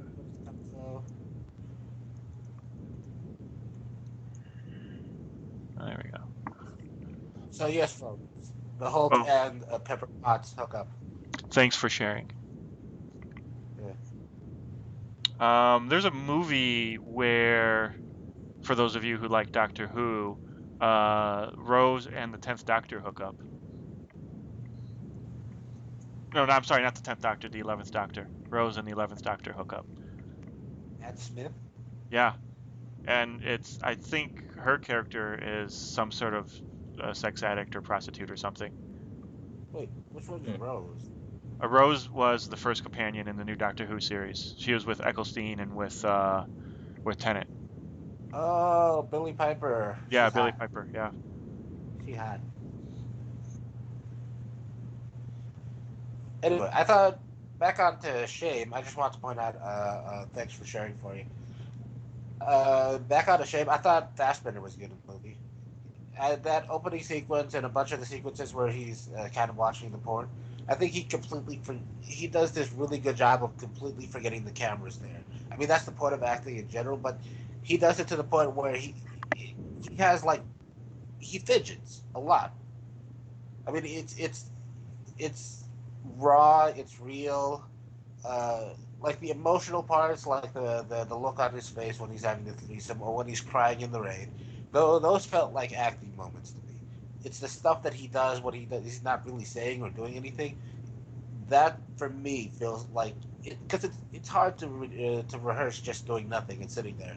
Like basically the direction is just to sit there. He does it in a way that it feels like somebody just left the camera on in the room and he was there. Actually masturbating to porn. I don't. I might have skipped over one of those parts, but it's the fact that he's just when he's actually just kind of like sitting there watching it. Yeah. Well, no. Well, yeah. There were some times he was just watching it. I would say, but most of the time he's actually kind of, whipping it out. I think I only saw it when he did it at work that one time. There was a couple times at home that he would watch it, and then there was the time that his sister opened up the computer and there was the cam girl there. I saw a brief shot of the sister watching him out of doing it while he was doing that once too. Yeah. But I quickly changed that after he went out and started wrestling his sister while he was nothing more than a towel. Yeah. That was weird for him to do that to begin with, and then she was all kind of smiling and fooling around with it while he was doing that, and then the towel started coming off, and that's when you think, oh yeah, there probably was something incestuous there. Because you kind of expect them to start, making out or have the sex or something, and then he goes completely off the deep end Yeah, something was so wrong when he walked home and found her in the shower and completely naked and just stared at her for a good second. before he gave her a towel. Yeah, Yeah, that was wrong to begin with. there's a level of familiarity there that should not be there between brother and sister. Yeah. Yeah.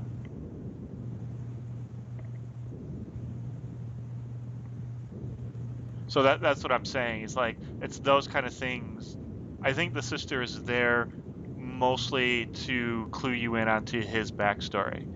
That she says at one point that if she doesn't move in with him, she'll never see him again. Because he spent the entire time like ignoring her calls and whatnot. So obviously he has huge blocks about his family. Yeah, doesn't she say something to the effect of "We're not bad people, we're just from a bad place"? Yeah, Okay. I think that's one of the phone messages. I think that's one of the last things she says to him before The suicide attempt. the suicide attempt. Yeah. Mario's probably watching other stuff right now. No, I'm just listening to you guys. Oh, okay. Yeah. By the way, one of the things that this movie kind of hammered home because it's a good example of what the difference between a tentpole movie is or an action flick is and this kind of film is or a serious flick like this in character development. Oh yeah. Like, are there sequences in there that are long and quiet and probably if you felt like it could could be filled with stuff like that's how an action movie is? Yes, but for whatever reason, this movie still manages to get like the there's a lot of dialogue basically. I feel like when you strip it of a movie of tropes Mhm. like things supposed to happen like if you make it genreless you get the ability to actually like focus in on character. Well, Like if you don't feel the need to have a fight scene, or feel the need to have a comedic moment, you get to just let the character go and actually develop them as they go on. One of the coolest uh, character development scenes in an action film that I've ever seen, and this is the only one I can ever really think of, but I'm sure other action films have done it. If you ever saw Gremlins, and the one scene where the girl talks about her dad, and why she doesn't like Christmas and her dad dying in the chimney and all that, that's one of those things that that movie has always gotten flack for, and they kind of made fun of in the sequel in Gremlins 2. But until you hear somebody say it kind of doesn't belong there, and that it brings down the action and yada yada yada, you kind of go with it, and it's one of those things that wouldn't be in a typical action film or a typical horror film, however you want to classify the Gremlins. But it's an amazing little bit of character development that's kind of, I don't know if it's not needed, but it's kind of like just it's just thrown in there, and it seems like it shouldn't work, but it does. And I think more movies should do that. I think it would be nice to have a scene in, like, maybe and I know they would never do this, but in like the Expendables where and they did a little bit with Barney and Jet Li's character. Sylvester Stallone's character and Jet Li's character in the first one, where Jet Li was trying to get more money. It's like they could have gone a little bit further with that, I think. And I was hoping they would do more with that in the sequels, like show something of his home life or something like that, but they never did. And I was a little disappointed in that. Well, if you believe the internet, they did in the third one, because apparently Jet Li and Schwarzenegger's characters are gay for one another. Oh yeah, that's right, that fan theory. Which, hey, maybe they are. You never know. Why would that be so bad? No, not at all. The thing I remember from that scene in the first one is just that it was. I thought it was funny that he says, "I'm shorter than the rest of you. I have to walk more. I do twice the work." Well, it's kind of true. Heather always complains that I walk fast, and I tell her I don't walk fast. I just have longer legs, and then she gets mad at me.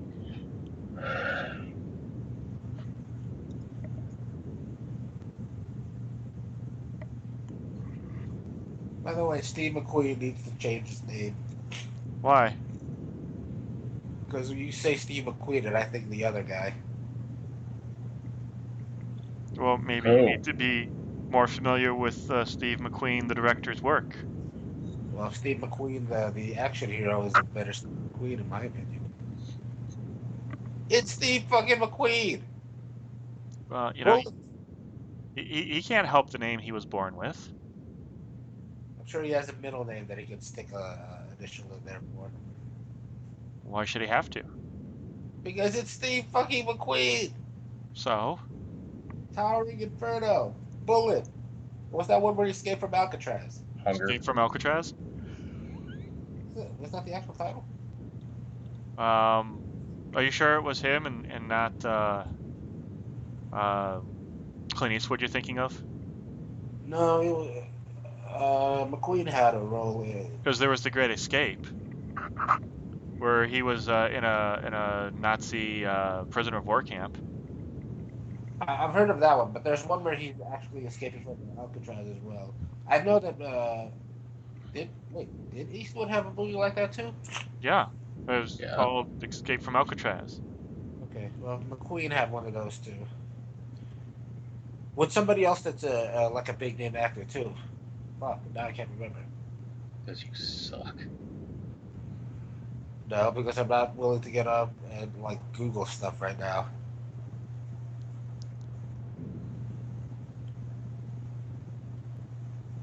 What? What? The Getaway? Is that it? Wouldn't be Le Mans, wouldn't be Bullet, wouldn't be Thomas Crown Affair. Wait, was he the one in the first Thomas Crown Affair? Okay. Yeah, The Great Escape, Hell is for Heroes, Wanted Dead or Alive, there's a TV show, The Magnificent Seven, The Blob.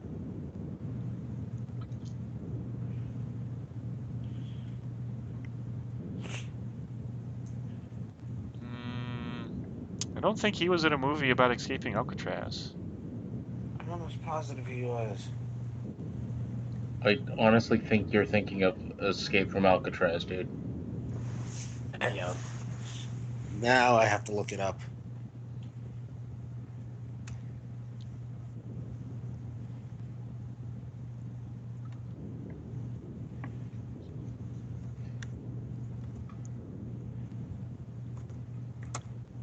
Papelin?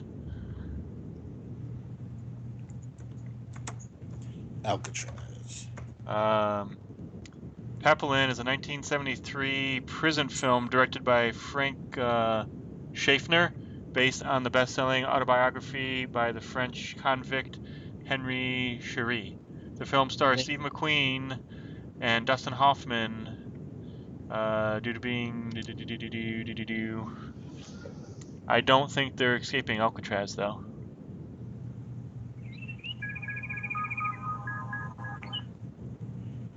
Let's see. Yeah, they're escaping a prison in 1930s France. But if you look up Steve McQueen and Alcatraz, that's what pops up. Okay. But there's Escape from Alcatraz, 1979, that has Clint Eastwood in it, where he escapes from Alcatraz. Which is really good. Have you ever seen the Mythbusters do whether the guys could have actually have rowed across San Francisco Bay? Yes, That it was actually an amazing episode. that was actually really cool. A couple other documentaries have looked into whether those guys could have actually escaped. One even goes so far as to contact the families of the escaped prisoners, and one of them claims that they have a photograph of what is their grandfather or their uncle or something after he escaped from Alcatraz in Rio or something, Brazil maybe. Huh. And they take the picture and they do some comparisons with it, and they conclude that they basically conclude that it's inconclusive, that he could very well be, that there's enough markers there that one could make the argument that that the person in the picture is the guy who escaped from Alcatraz. Right. So, But they actually don't know. but they don't know for sure. Huh. But the Mythbusters prove that they could get across the San Francisco harbor, and that the guys probably lied at about where they were going to actually beach, because why would you tell anybody where you're actually going to land? I can't remember that movie very well. How did they get across the harbor again? They built. Iron Man came down and grabbed him, and then they high-fived, and they were on their way. I thought it was the Eagles from Lord of the Rings. I don't know. Say if it was the Eagles, they would have waited to the last possible fucking second to do something about it. The Eagles. Sure? They didn't just get catapulted from like inside Alcatraz out Yeah. That would have been great if they would have been able to build that in the yard without the screws Right, noticing. right. They just put a note on it that says "Don't look." Like, we're just building a very large spoon. No, it's a car. Look, it's got wheels. The Okay. mobile spoon. No, but they stole glue and old rubber raincoats from around the facility, and created a inflatable rubber raft that they were able to keep buoyant and to go across the harbor. And they fashioned paddles. I forget out of what they fashioned paddles out of. I But think because they had access to the woodworking shop, and I think they actually made like makeshift paddles. okay, So it was I like 2x4, and then some 1x1 or something like that on the end, or something. It was basically a paddle, but it was just a very rudimentary one. yeah, something like that. I couldn't remember if they made it or if they fashioned it somehow or whatever they did. But yeah, and when the Mythbusters did it, they made a lot of noise putting together that raft, but they probably could have found a place in that prison. That prison is pretty big. I don't know if you guys ever been there or not. Yeah, I was actually there not too long ago. Yeah, I was there back in '94, but that place is pretty big. I'm Yeah. sure they could have found a spot where they would have been able to hide and put that all together. Oh, I totally believe it, especially if they were able to break into a wall. Oh, they totally could have done that. Oh yeah.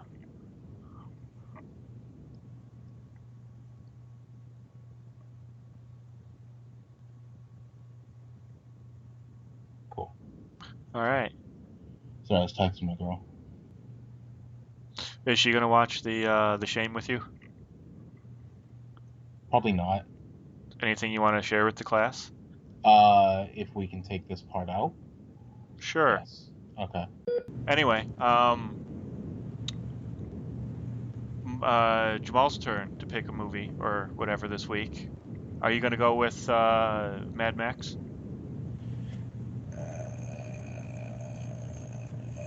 Have we done Jurassic World? No. No, we have not. Then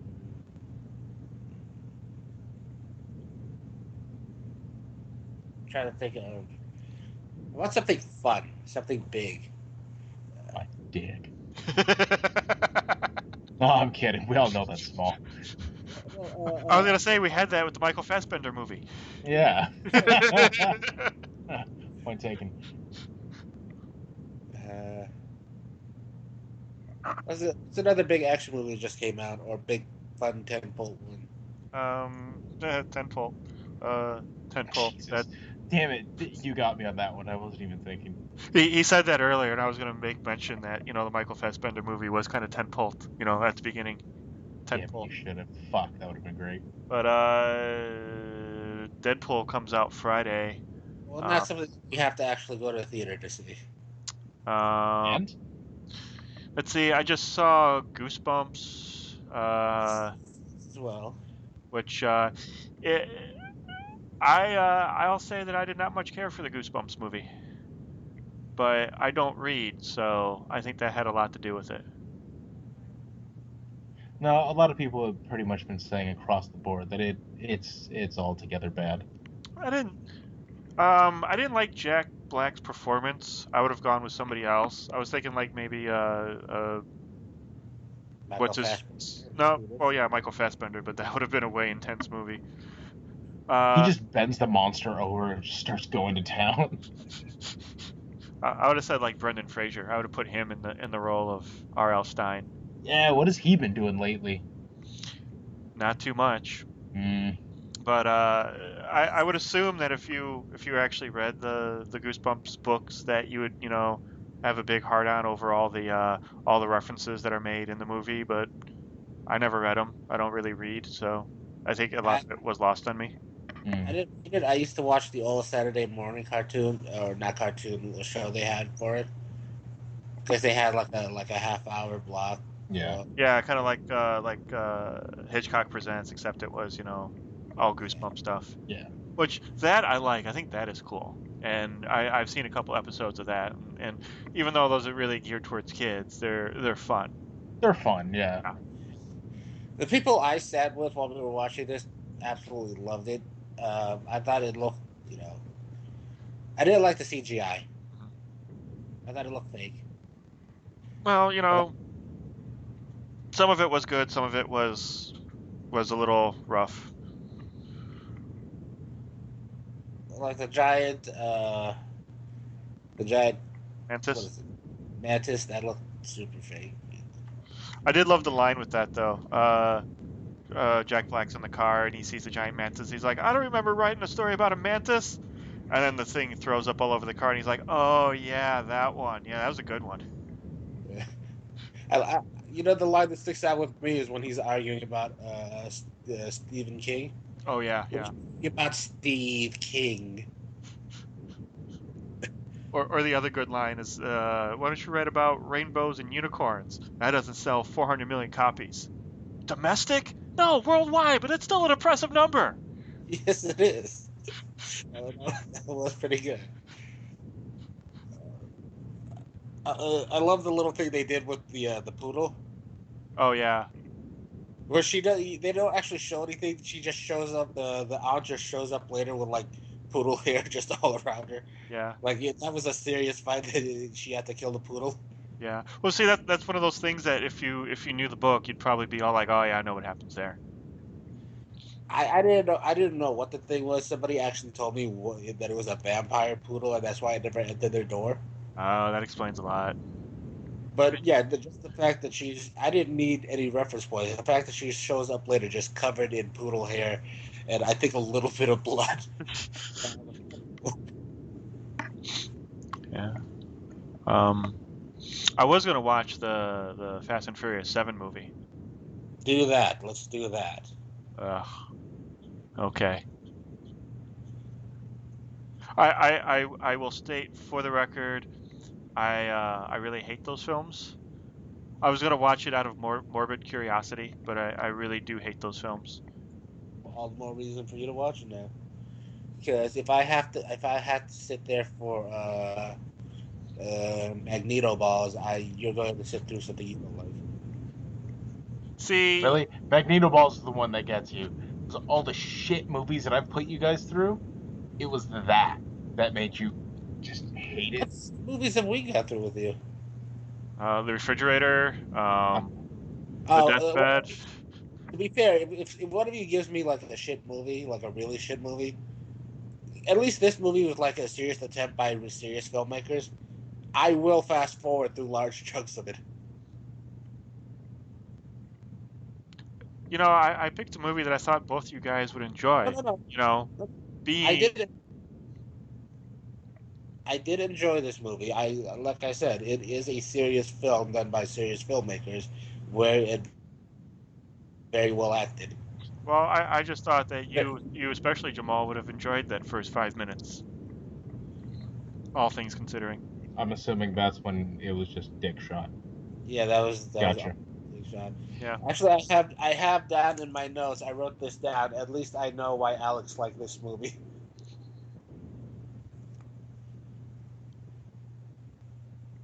That's it. Anyway, it was a good movie, Alex. I will give you that. Okay. So what were some of the other jokes that you had written down? I didn't write down just jokes. I wrote down about what I thought about the actual film. Like no words, but effective conveyance of tension. He doesn't. Again, there are long, quiet shots in this film. Oh yeah. A lot of people, a lot of directors especially don't like stuff like that. Yeah, but still, there's like definite tension there, though. But now see, I should have written down whether or not there was actual like background music going on for that. But I think there was some scenes where it was just complete quiet. Yeah, there's a lot of scenes where there wasn't any background music. Yeah, and no dialogue either. So it was just quiet, and you relied on Fassbender to convey things just Yeah. by himself. Okay. So sometimes when Mario or I talk, your audio, Jamal, drops out. So you start talking right there. Mario sighed, and it dropped out your your audio, and you could hear Mario sigh very, very loud. Could you really? Yes. I wasn't even sighing. That was just me like releasing all air all at the same time. So It was like Jamal's like, here's some of the other things that I had written down, yada yada yada. Yada yada yada yada. I'm like, Okay, oh my god, that was so perfectly timed. never mind. I'll stop taking notes and talking about shit. that was just no. That was honestly just bad timing, Jamal. But that's really fucking funny. But anyway, so are we doing Fast and Furious 7 then for next week? Yes. Okay. For those of you playing along at home, if you want to go ahead and check us out on the internets, Really like how you had to think about that one. I was going to edit that out, but thank you very much, you fuckthing. Oh, I know. That's why I had to say it. The more we talk about how he has to now edit out how he didn't remember, like the website, the more he has to edit out. So if Well, we keep talking about how he has to edit out how he forgot about the website, it makes it a long block that he has to listen through to edit out. it's really easy to edit out. I just, look for all the spots where Jamal talks and I edit those out. Okay. He has a definitive waveform. Yeah, it's fatter than the rest. Jesus. See, this is why I don't advertise our show in my other more successful endeavors. Okay, so all seriousness aside, I do apologize about making fun of your weight. Have you still been dieting, or have you stopped that since you've been working nights? No, as you guys have been making fun of me, my heart continually gets worse. Live with it. Oh, we broke his little heart. Are you No, eating like, because of it? no, my condition's just getting worse and it's deteriorating, and probably going to die young. Jesus Christ. Thank you, you assholes.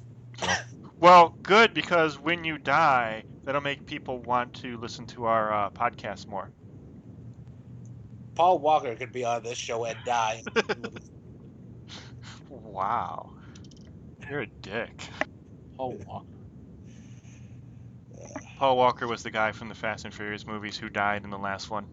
Oh, him. See, we get to play a great game of spot when it's not Paul Walker, which, because he died in the middle of shooting, they had to bring in a body double, which they actually brought in his brother. So you get to pick out, or try to pick out, the times when it's not actually Paul Walker. And typically it's when you don't see their face, or when they're not talking, or if you don't see them talk on screen. Because a lot of times what they'll do is they'll grab audio from a different time, from a rehearsal or whatever, and then lay that over somebody else's reaction. So if you see, like if you ever watch the movie The Crow, there's a lot of times when you don't see his face but you hear his voice. It's because it was done after he died. So it's a Did fun he little really game. die in the making of that one? Yeah. You don't know the story? No, I thought he died immediately after. No, he died literally during filming. It was the scene where they're in the apartment raping the girlfriend, and he comes in, and they Right. put the 44 to his head and pull the trigger. Yeah, yeah. There was an actual bullet lodged in the barrel of that 44, so when the blank went off, it dislodged that bullet and went straight through his head. His death was actually on film. Oh, I thought they were practicing for it. No, Then it happened. No, it was an actual take, and they claim that they destroyed the film where he is seen to die Right. for the sake of the family. Whether that's true or not, I would assume that if there was footage, it would have leaked by now. But he actually died during the filming of that movie, so they had to bring in a body double, which was his body double for the stunt scenes and whatnot. Right. So anytime you see him with a shadow over his face, or you just see parts of his body or his back or whatever, that's his body double. There's a scene where he's coming into the apartment for the first time after he's resurrected, which is they took him walking in the rain and superimposed it into coming into the apartment. So that's not actually him. And then there's the really, really cool shot of his face, and then it pans back, and you see the broken window, and it keeps panning back, and you see the buildings, and it pans back, and it or dollies back, and it dollies back, and it dollies back. That scene is also not him. It's his body double, and they just superimposed Brandon Lee's face onto the body double. That's why it's mostly in shadow. Right, I knew that shot happened. Yeah. Yeah. So Oh, I totally thought he died immediately after, or not after, but towards the end after, filming. yeah, toward the end. So it was they did the shot, and they're like, okay, guys, we're gonna practice for the next one. Yeah. And then that's when it happened. No.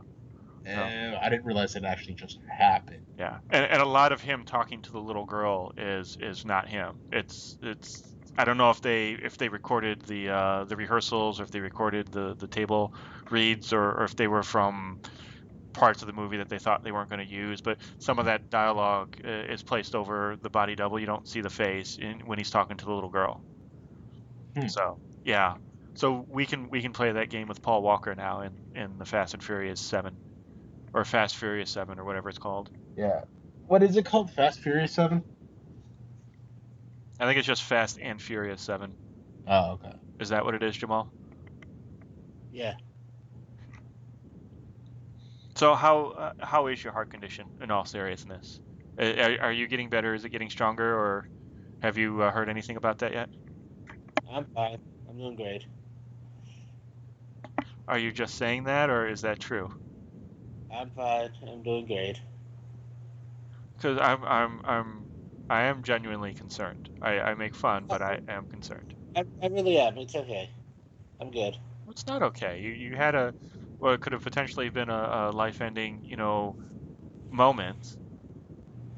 I feel back to normal. How's that? Okay. How are you mentally though? Whoa. There's nothing I can ever do about that. Well, I mean, you could join a Well, support group or go to a therapist or. yeah, I was gonna say there's a lot of stuff. I mean, even just talking about it every once in a while helps. But if you have, I'm not too sure if you have insurance through your company or whatever, but a lot of times you can just get insurance because I'm paying $29 a year for my stuff, but it allows me to, if I wanted to, um, Go to a therapist. yeah, it allows me a therapist. Yeah, Wait, 29 a year on all of your insurance? Yeah, Nice. I know, right? What do you get? I just have like the basic California stuff. Like He it, has Bob's insurance.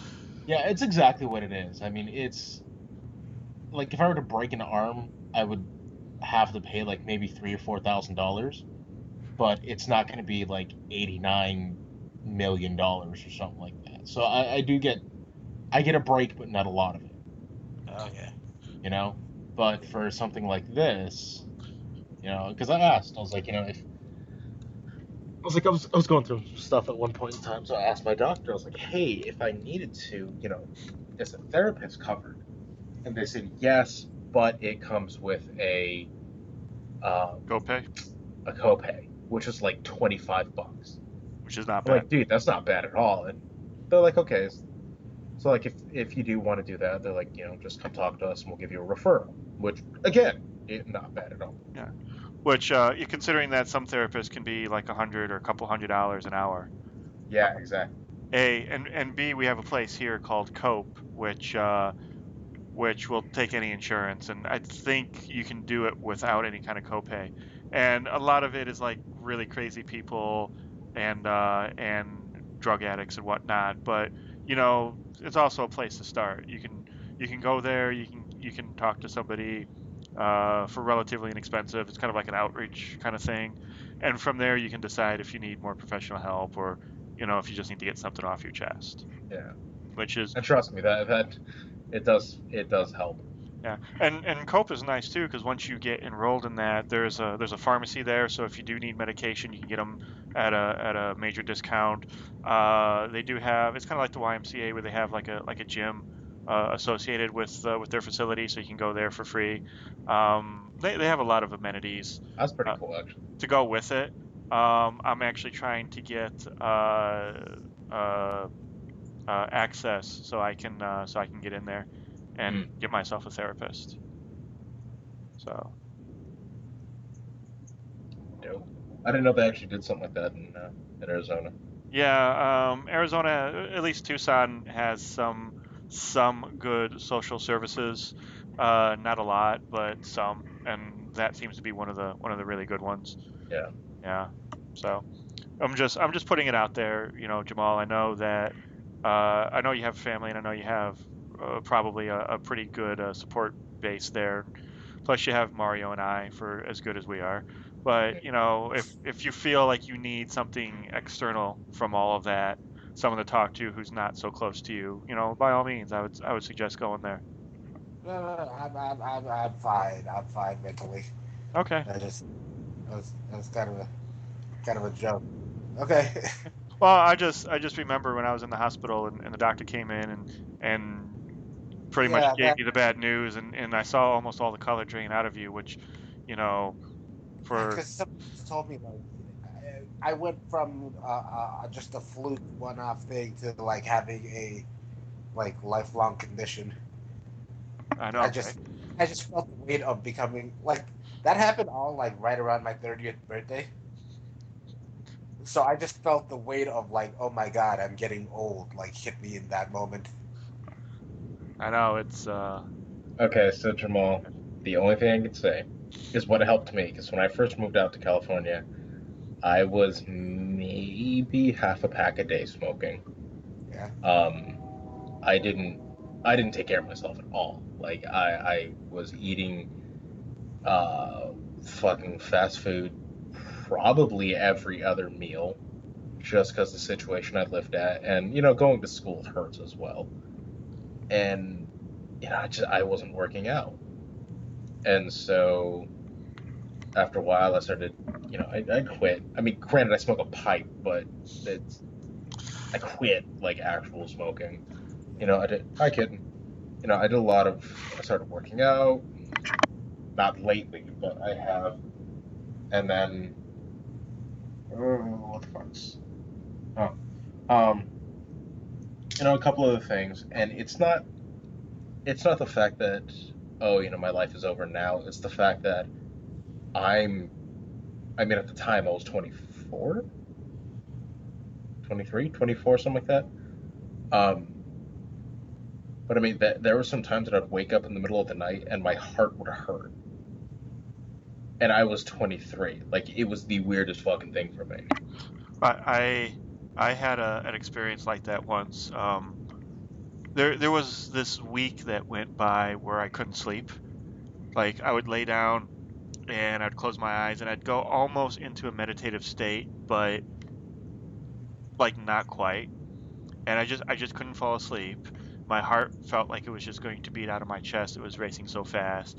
I started getting really, really nervous and really, really scared about what was happening to me.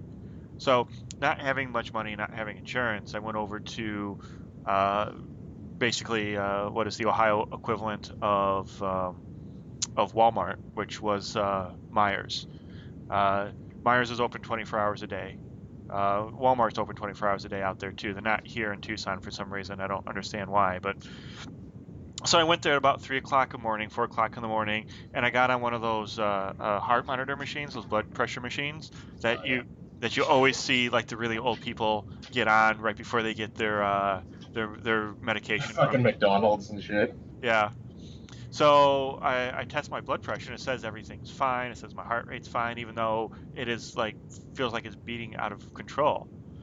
And I'm over at my girlfriend's place and I'm telling her about this. And I'm telling the parents about this, and I pop a pill for my allergies, and they're like, "What did you just take?"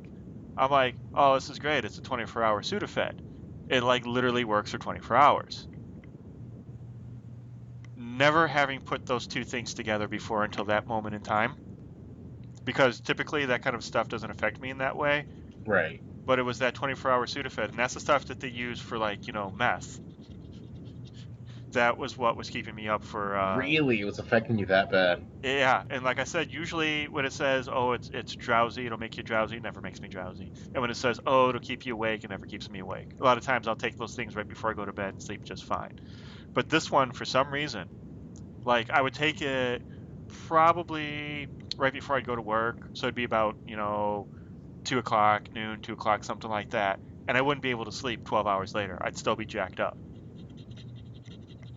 And it Take care of the lasted. dog.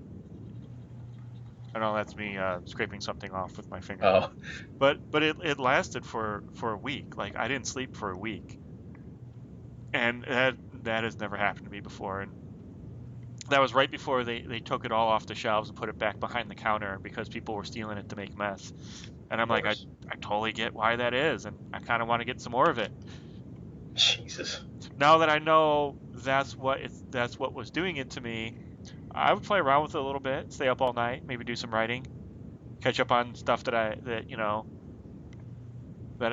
can't get done throughout the course of the day. Yeah, because that's safe. It's not necessarily safe, but you do it like 3 days in a row, and then you come off of it for a day, and then you sleep for a day.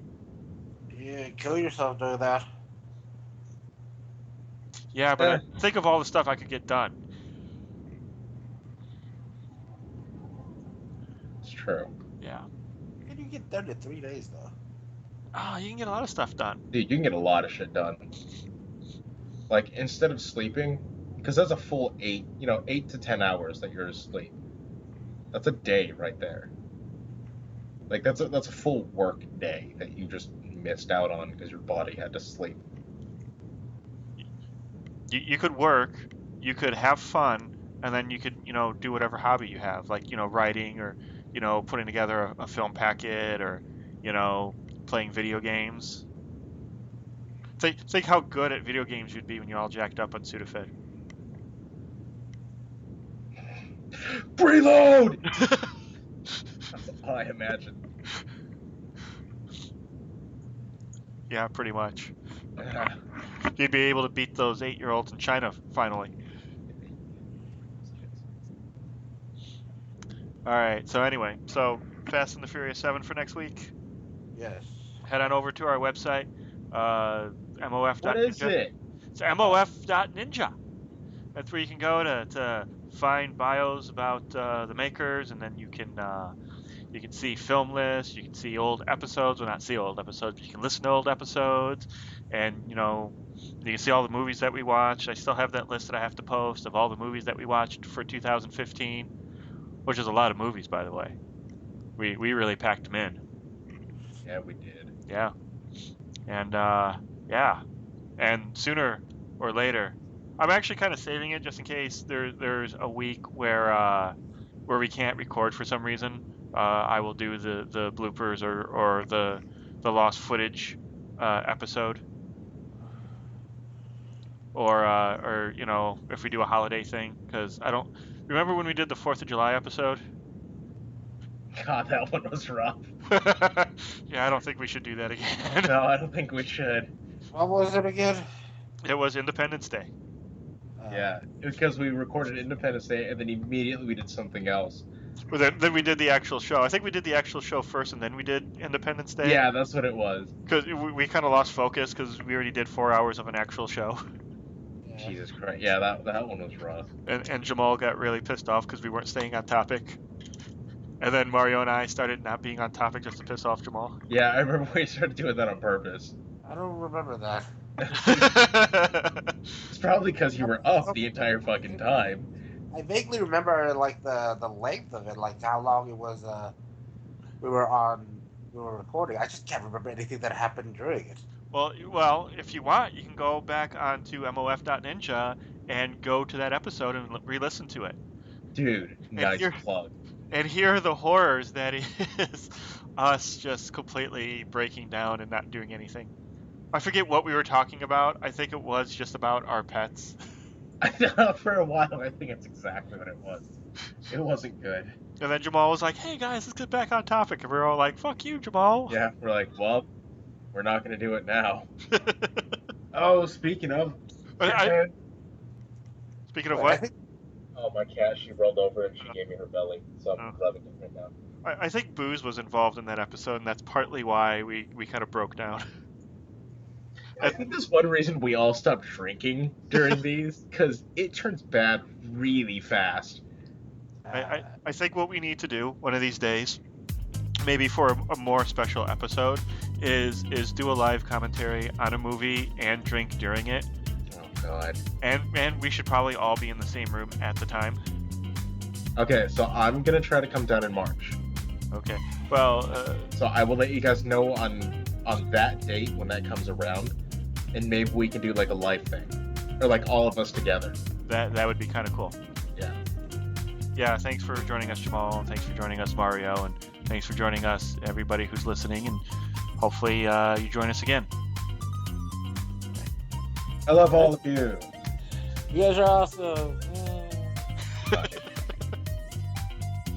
Join the makers each week as they discuss film, TV, and pop culture.